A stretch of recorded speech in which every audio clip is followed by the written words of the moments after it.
You open your notebook. You read the same paragraph for the third time. You still can't remember what it said. Sound familiar? You tell yourself you just need more time, more rereading, more highlighting in bright yellow ink. But the real answer is far stranger than that. Your brain isn't broken. It's doing exactly what it evolved to do. And that's the problem. Here's what nobody tells you about studying. Your brain was never built to hold on to information just because you looked at it. It was built to survive. Food, danger, shelter, faces you could trust. Information that kept you alive got remembered. Information that didn't get quietly deleted. Textbooks didn't exist for most of human history. Your brain has no built-in reason to treat a page of biology notes as anything worth keeping. So when you reread a paragraph, your brain feels like it's learning. It isn't. It's just becoming familiar with the shape of the words. Psychologists call this the illusion of competence. You recognize the sentence. You mistake recognition for memory. But recognition and memory are not the same thing, and your brain is lying to you about the difference. Think about the last time you read a page and thought, "Yeah, I know this." Then someone asked you to explain it out loud, and the words just weren't there. That gap between feeling like you know something and actually being able to produce it from memory is where most study time quietly disappears. Now add your phone into the picture. You're rereading a paragraph, and a notification slides across the top of your screen. You glance at it. You tell yourself it only cost you 2 seconds. But your brain doesn't work in a straight line like that. Every switch between your notes and your phone forces your attention to disengage and re-engage, and that re-engagement has a cost that lingers long after the notification is gone. You're not just losing the 2 seconds you looked away. You're losing the deeper, more effortful kind of attention that memory actually depends on. Skimming and scrolling train your brain to expect short bursts of stimulation. Deep studying asks for the opposite. No wonder the two feel like they're fighting each other, because they are.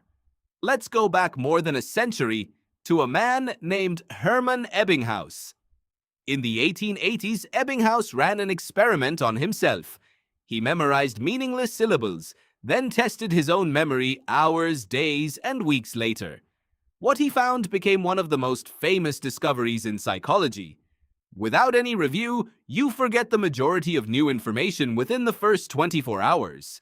Not next week, not next month, tomorrow. He called it the forgetting curve. And it isn't gentle. It's steep, fast, and brutal. Most of what you learn in a lecture is gone by dinner time. Doesn't that sound like exactly what happens to you the night before an exam? Here's the part that stings. Ebbinghaus also found something hopeful buried inside the bad news. The forgetting curve can be flattened, not by studying harder, by studying at the right moments. Review something right before you're about to forget it, and the memory gets stronger than it was before. Miss that window, and the memory disappears like it was never there at all. This is called spaced repetition, and it's the opposite of how you were taught to study. You were taught to cram.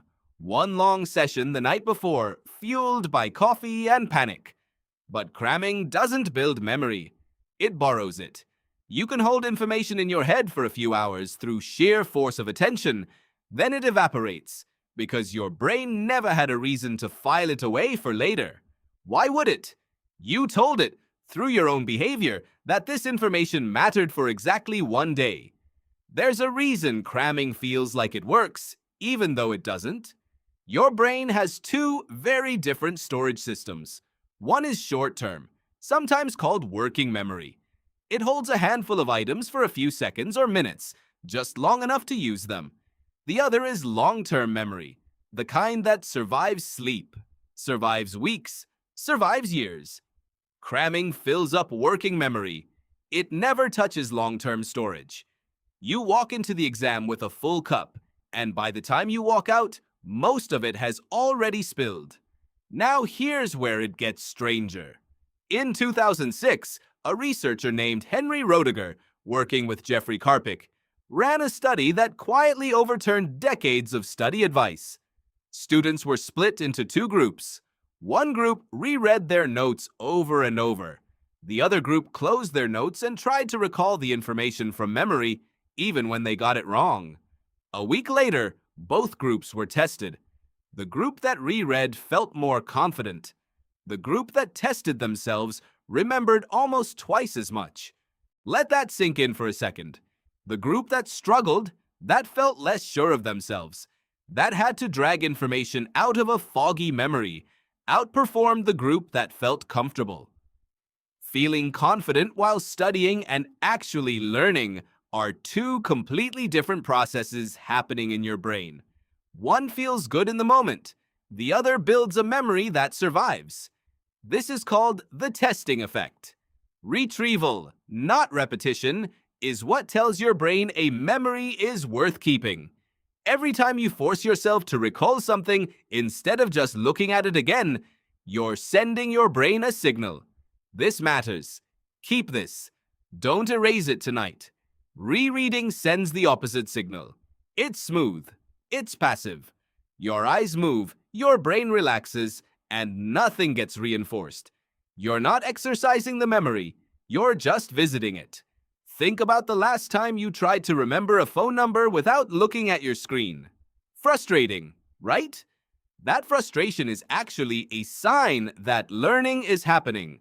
Psychologist Robert Bjork has a name for this too. He calls it a desirable difficulty. The struggle isn't a warning sign that you're bad at studying. It's the mechanism itself. Bjork's research goes even further. He found that making retrieval slightly harder, spacing it out, mixing up topics instead of studying one thing in a single block, actually slows down how fast you learn something in the moment. It feels less efficient. It feels worse while you're doing it. But weeks later, the version of you who struggled through spaced, mixed practice remembers dramatically more than the version who blocked one topic at a time and cruised through it smoothly. What feels productive in the short term and what actually works in the long term are often working against each other. So why does almost nobody study this way? Because rereading feels safe and self-testing feels like failing. Nobody wants to sit with a blank page and admit they don't remember something. So students choose the version of studying that feels good over the version that actually works. Your brain rewards comfort. It doesn't reward outcomes, at least not directly. That mismatch is the reason so many people study for hours and still blank out on exam day. There's one more piece to this puzzle, and it might be the strangest of all: sleep. Your brain doesn't just store memories while you're awake and reading, it replays and strengthens them while you're asleep. During certain stages of sleep, your brain literally reactivates the neural patterns from your study session, running them again in the background, deciding what's worth keeping permanently and what can be discarded. Pull an all-nighter, and you're not just tired the next day. You're skipping the exact process your brain needs to lock in what you just learned. So the student who studies for 4 hours and sleeps 8 often remembers more than the student who studies for 10 hours and sleeps 2. Doesn't that completely contradict everything you've been told about hard work? It gets even more specific than that.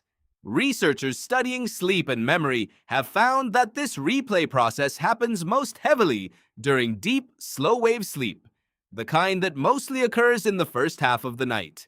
Cut your sleep short, and you're not losing a random few hours. You're cutting out the exact window your brain uses to file away everything you just spent the evening learning. All that effort, undone by a decision made at midnight.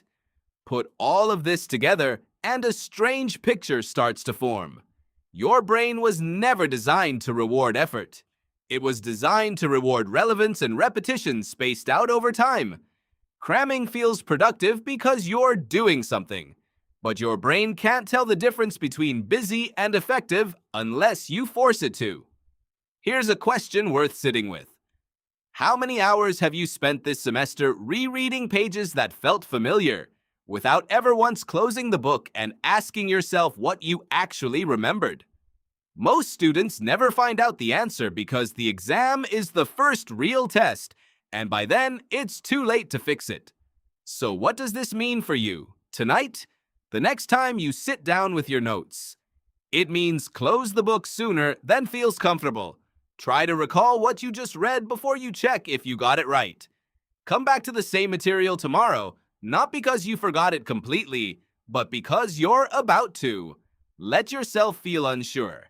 That discomfort is not the sign that you're failing. It's the sign that your brain is finally paying attention. It also means protecting your sleep the same way you'd protect a file you haven't backed up yet. The information sitting in your head after a study session is fragile. It hasn't been saved. Sleep is the save button, and skipping it deletes work you already put in. None of this requires more hours. It requires different ones. A short session today, a shorter one tomorrow. A quick retrieval attempt 3 days after that, spaced out instead of stacked into one exhausting night. It feels slower. It feels less impressive. But your brain was never impressed by effort in the first place. It only responds to the signal you send it over and over that something is worth keeping. Picture two versions of you, both starting the same chapter on the same Monday. One version rereads the chapter 3 times before the exam on Friday, feeling calm and prepared the whole way through. The other version reads it once, closes the book, and struggles to recall it on Tuesday, struggles again on Wednesday, and struggles a little less on Thursday. On paper, the first version looks like the better student. They felt confident. They never panicked. But walk into the exam room on Friday, and it's the second version, the one who spent 3 days feeling unsure, who actually remembers what's on the page. Confidence was never the goal. It was just a comfortable illusion standing in the way of it. That's the real trap hiding inside modern studying. Every tool around you is built to make learning feel smooth. Highlighters that make pages look organized. Flashcard apps that let you flip through answers without ever writing one down. Video lectures you can rewatch at any time, so there's never any urgency to actually remember what was said the first time. Every one of these tools optimizes for how studying feels, not for what your brain does with it afterward. Ease is not the same thing as learning, and somewhere along the way, an entire generation of students got those two ideas confused. You open your notebook. You read the paragraph once. Then you close it and try to say it back in your own words. You still can't remember all of it. But this time, that's exactly the point.